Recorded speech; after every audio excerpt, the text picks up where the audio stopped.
મોરબીનો યુવક સાહિલ માજોટી હાલ યુક્રેનમાં યુદ્ધ કેદી તરીકે જીવન વિતાવવા મજબૂર છે, જેના બે અલગ અલગ વિડીયો સંદેશ તેની માતાને મળ્યા છે.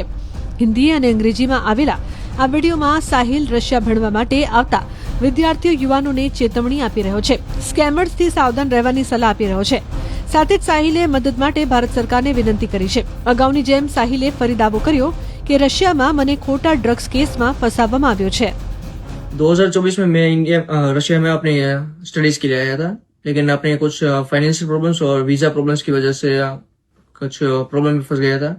तो इसलिए रशिया में कुछ लोगों के कॉन्टेक्ट में आने की वजह से ड्रग केस में फंस गया हूँ और मुझे यहाँ पर पुलिस वेस्टर्न गवर्नमेंट और पुलिस की वजह से 7 सालों की जेल हुई थी as a narcotic criminal case में.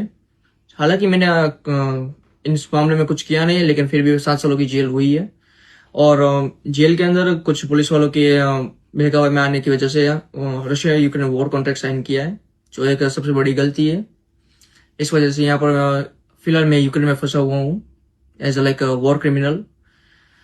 सो नाउ आई डोंट लाइक फिलहाल तो अभी होपलेस हूँ. पता नहीं अब आगे क्या होने वाला है, लेकिन एक मैसेज है जो अपने भारतीय नागरिकों को देना चाहता हूँ. जो कोई स्टूडेंट रशिया में आ रहा है अपनी हाई स्टडीज के लिए या फिर वर्क के लिए, बी केयरफुल, बिकॉज यहाँ पर बहुत सारे स्कैमर्स है, बहुत सारे like criminal cases like narcotic cases and another illegal cases बहुत सारे हैं. तो अपना ध्यान रखें और जितना हो सके इस एसओ से दूर रहे. और ऑल्सो लाइक अपील करना चाहता हूँ अपने गवर्नमेंट से, इंडियन गवर्नमेंट, अपने प्राइम मिनिस्टर मोदी साहब से और अपने एस जयशंकर साहब से हो सके तो मदद કરી જાય.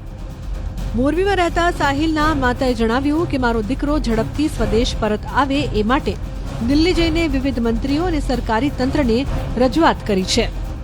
હિન્દી ઇંગ્લિશમાં બેયમાં એક જ વાત કરી રહ્યો છે કે મને આર્મીમાં રશિયન ગવર્મેન્ટ દ્વારા ધકેલવામાં આવ્યું હતું ને નાર્કોટિકના કેસમાં પણ મને ફસાવવામાં આવ્યું હતું. મારો કાંઈ વાંક નથી. અત્યારે હું યુક્રેનમાં છું. યુક્રેનથી આપણે સરકારને અપીલ કરી રહ્યો છે, આપણા વડાપ્રધાનને ને જયશંકરજી સાહેબને અપીલ કરી રહ્યો છે કે મને જલ્દીથી જલ્દી યુક્રેનથી ઇન્ડિયા લાવવામાં મદદ કરો. ને આપણી સરકાર પણ કરી રહી છે. અમે પણ દિલ્હી ગયા હતા 2 દિવસ પહેલા. અમે બધાએ મંત્રી જેટલા આપણા સાંસદ સભ્ય છે બધાને મળ્યા. અમે બધાને રજૂઆત પણ કરી છે, ઈમેલ મોકલા છે.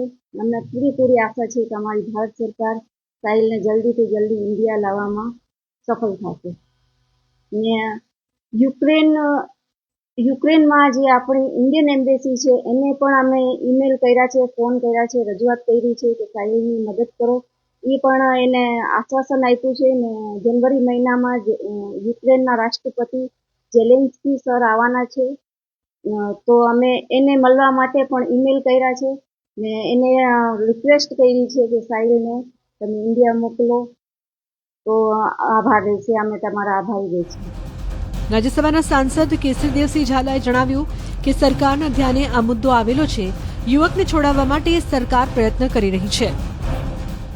સરકારમાં આ મુદ્દો મૂકેલો છે અને યોગ્ય રીતે, કેમ કે આ પ્રશ્ન એક્સટર્નલ અફેર્સનો છે એટલે એમાં ઘણા બધા પ્રશ્નો હોતા હોય છે, પણ આ મુદ્દો મોરબીના જે આવ્યો છે એ ગુજરાત સરકારે પણ ઉપર મૂક્યો છે અને અમે બધા સંસદો તરીકે પણ અમે મૂક્યો છે. એટલે એની કાર્યવાહી ચાલુ છે, પણ એમાં કેમ કે પરિસ્થિતિ આપણને બધાને યુક્રેનની અંદર શું છે આપણને ખ્યાલ છે, એટલે એ પરિસ્થિતિને ધ્યાનમાં રાખી અને એમાં સમય તો લાગશે, પણ એનો રસ્તો પૂરી રીતે નીકળશે એવી ખાતરી કેન્દ્ર સરકારે આપેલી છે.